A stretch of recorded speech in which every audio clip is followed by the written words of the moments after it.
ዕለት 27 ሚያዝያ በስመ አብ ወወልድ ወመንፈስ ቅዱስ አሐዱ አምላክ። ዕለት 27 ሚያዝያ በዛ ዕለት እዚኣ ቅዱስን ክቡርን ፊቅጦር ብሰማዕትነት ሞተ። ነዚ ቅዱስ እዚ ስም አቡኡ ህርማኖስ ይበሃል። ንንጉስ ዲዮቅልጥያኖስ ሓለቓ ሰራዊቱን ካብ ኣማኸርቱን እዩ።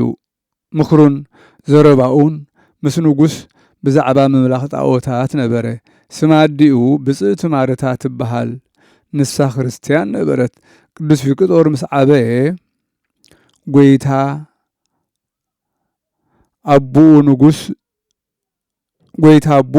ንጉስ ኣብቲ ምምሕዳር መንግስቱ ሳልሳይ ገበሮ። ኣብቲ ግዜ እቲ ወዲ 20 ዓመት ነበረ። ንሱ ከዓ ነዚ ዓለምን ክብሩን ዓቆ ስጋ ኣይበልዕ ወይኒ ኣይሰቲ ኩሉ ግዜ ይፀውም ለይትን መዓልትን ብዘይ ምቁራፅ ብዙሕ ጸሎታት ይጽልይ ነበረ። ንእሱራት ይበጽሖም ንደኻታትን ንመሳኺንን ከዓ ይምጽውት ነበረ። ንቅድስቲ ቴዎዳዳ ኣደ ቅዱሳን ቆዝሞስን ድምያኖስን ምስ ቀተልዋ ዋላ ሓደ ክቐብራ ዝደፈረ ኣይነበረን ንንጉስ ስለ ዝፈርሁ። ቅዱስ ፊቅጦር ግና መጺኡ ስጋኣ ኣልዓለ። ቀበራ ከዓ ካብ ንጉስ ኣይፈርሀን። ነብኡ ከዓ ብዛዕባ ኣምልኾ ጣዖታት ኩሉ ግዜ ይግስጾ ነበረ።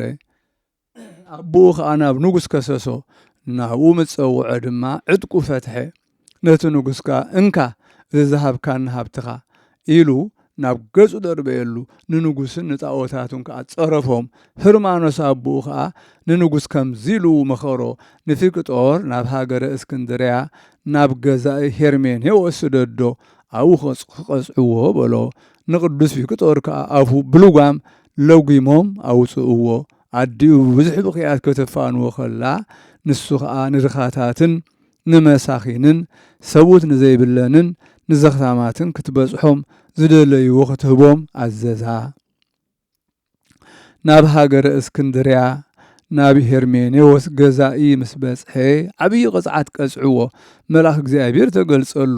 ንነፍሱ ከዓ መሰጣ ሰማያቱን ኣዕረጋ ማሕደር ብርሃን ኣርእዩ ናብ ስጋኡ መለሳ። እቲ ገዛኢ ከዓ ብሓዊ ዘምከኽዎም ብዓረርን ንዕኡ ብዝመስል ፈሳስን ገይሩ ሳቀዮ ቀጽዖ። ድሕሪዚ ኣብ ዓራት ሓጺን ኣደቀስዎ። ብትሕቲኡ ሓዊ ኣጐድሉ ናብ ምንዳድ ብለኔ ኣእተውዎ። ብዝተፈላለየ መቕጻዕቲ ቀጽዕዎ። ጐይታና ግና የጽንዖ ካብ ስቅያቱ ይዓግሶ። መልኣኹ ልኢኹ ድማ ኣቑሳሉ የሕውየሉ ነበረ። ድሕሪዚ ድማ ንቅዱስ ፊቅጦር ናብ ሃገር እንዴናው ሰደዶ። ኣብኡ ከዓ ዓብዪ ኩነኔ ኮነንዎ። መልሓሱ ቆረጽዎ። ፀጉሪ ርእሱ ላፀይዎ። ኣብ ጎድኑ ድማ ብሓዊ ዘርሰንዎም መሳምር ሓጺን ኣእተውሉ። እግዚኣብሔር ከዓ የጽንዖን ይዓግሶን ነበረ። ካብኡ ኣብ በረኻ ኣብ ዘሎ ቤት ማእሰርቲ ኣሰርዎ። ኣብኡ ምንቲ ክመውት ኢሎም እዮም። ንሱ ግና ጽርበት ይኽእል እዩ። ማናኹ መኾስ እናሰርሐ ይሸጦም። ነንእሽቶ ይበልዕ ስርፈ ከዓ ንድኻታትን ንመሳኺንን ይህብ ነበረ። ሓደ ገዛኢ መጺኡ ኣብ ጥቓት ዘለዉ ህንፃ በጽሐ።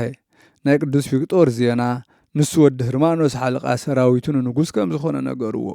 እቲ ገዛኢ ከዓ ናብኡ ፀውዖ። ብዙሕ ከታልሎ ከረዶ ኢሉ ፈተነ። ግናኸ ኣይተመልሰን።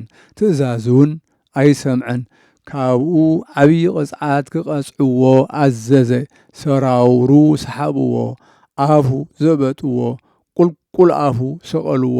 ኣብ ኣእዳዉ ከዓ ከቢድ ኣእማን ሰቐሉ። ድሕሪዚ ኣብታ ትነድድ ዝነበረት እቶን ሓዊ ደርበይዎ። ዘይትን ዓረርን ፒሳን ኣፍሊሖም ከዓ ከዓውሉ ብመኼዳ ኣኼድዎ። ኣብ ኣፉ ከዓ መጺፅ ነገር ግንፋል ገፈለመፈል ገይሮም ከም ዝመሮ ገበርዎ። ኣዒንቱ እውን ኣንቆርዎ። እንሆ ቁልቁል ኣፉ ሰቒሎሞ ነበሩ። ጐይታና ኢየሱስ ክርስቶስ ምስጋና ንዑ ይኹን ይግለጸሉ እሞ የጽንዖ ይዓግሶ። ኣካላቱ ከዓ ይመልሰሉ ነበረ። ሓንቲ ቆልዓ 15 ዓመት ነበረት። ንሳ ንቅዱስ ፊቅጦር ከሳቂዎ ከለዉ ብመስኮት ቤታ ኮይና ትርእዮ ነበረት። أبأداوم أخليلا الزحازو ملاختي نساتهم كأبروسو خنبروان كلو رأيت نتوم أهزاب كأخمزي إزي كمز رأيت نقرتهم أصبقهم تدنقمو كابآتهم بقويتنا يسوع كريستوس آمنوا مسغانا نعيهن نساتهم سمعتنا تقبلوا تقتلوا እታጓል ከአብ ጎይታና ኢየሱስ ክርስቶስ አመነት እትገዛ ርእሳ ብሰይፍ ቆርጽዋ አዘዘ አክሊለ ሰማዕትነት ከአ ተቀበለት ድሕርዚ ገዛኢ ንኹሎም ነቶም ዝኣመኑ አራእሶም ብሰይፍ ቆርጽዎም አዘዘ ተሰይፎም ድማ ዘይበሊ አክሊለ ሰማዕትነት ተቀበሉ ድሕሪ ናይ ዚኦም ሰማዕትነት ገዛኢ ንቅዱስ ፊቅጦር ርእሱ ብሰይፍ ቆርጽዋ አዘዘ ካብ ጎይታ ክብሪ ኢየሱስ ክርስቶስ ከዓ አክሊል ዓወት ተቀበለ ምእመናን ሰባት ስጋኡ ወሲዶም ብሰንዱናትን ብክቡር አልባሳትን ገነዝዎ አዲኡ ካብ ሃገረ አንጾኪያ ናብኡ ክሳብ እትመጽእ ኣብ ንጹህ ቦታ አንበርዎ አዲኡ ምስ መጸት ጽብቕቲ ቤተ ክርስቲያን ሃነጸትሉ ስጋኡ ከኣብ አንበረቶ ካብኡ ከዓ ዓበይቲ ተኣምራትን መንክራትን ተራእዩ እግዚአብሔር በጸሎቱ ይምሐረና ንዘለዓለመ ዓለም አሜን። ሰላም ለፊቅጦር ተአምራቲሁ ዘአርአየ ድህረ በሰይፍ ተወቅየ ልብሱ ዘወርቅ እመተሃድገ በዝየ ያሰርጉ ጣዖታቲሁ ሶበ ልበ ንጉሥ ሃለየ ሀበህላዊሁ ዘትካት ተመስጠ ሰማየ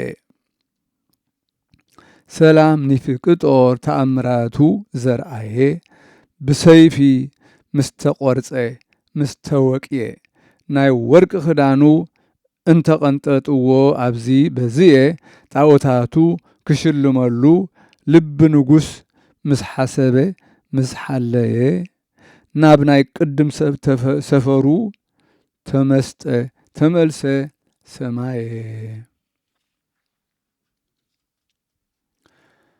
ሰላም ለእቺ ለፊቅጦር እሙ ማርታ ግህስት እንፍትወተ ዓለም ወእምህማሙ ለዝ ወልድቺ እንተ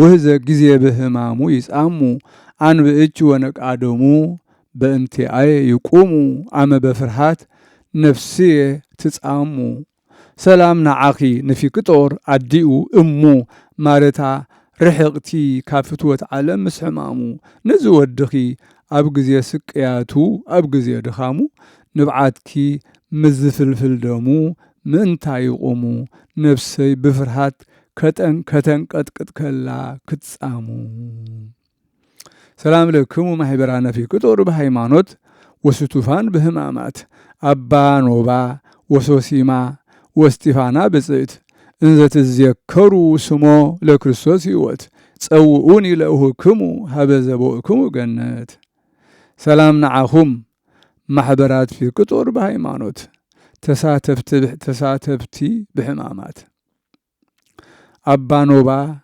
ሶሲማ እስጢፋናውን ብጽዕት እናዘከርኩም ስሙ ንክርስቶስ ሕይወት ጸውዑኒ ንሓውኹም ናብ ዘለኹሞ ገነት ሰላም ለእስጢፋና እንተ ጻመወት በህቁ ለፊቅጦር ሰማይት ተላዊ ተአሰሩ ወጽድቁ እለኮነኑ ወሃራ እስከ በፍርሃት ወድቁ በጉንደ በቀልት ክልኤ ዘአስተላጸቁ ማህፈደ ስጋሃ ለክልኤ ሰጠቁ ሰላም ለእስጢፋና ዝደኸመታ በርቲዓ በህቁ ንፊቅጦር ሰማይት ሰዓቢት አሰሩ ወጽድቁ ዝሳቀይዋ ወተሃደራት ክሳብ ብፍርሃት ወደቁ ኣብ ጉንዲ ክልተ ሆሳእና ዘላገቡ ዘአስተላጸቁ ህንፃ ስጋ ብምሉኡ ኣብ ክልተ ሰንጠቁ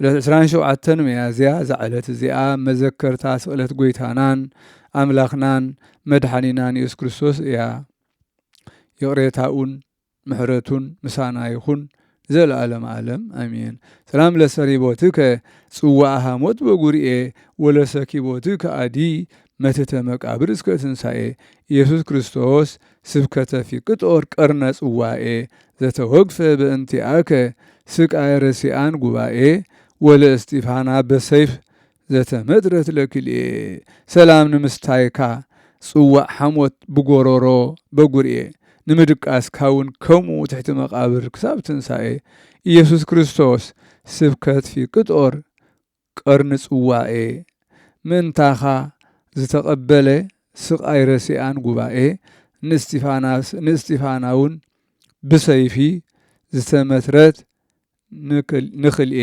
ንክልተ ዝተመትረት ማለት እዩ።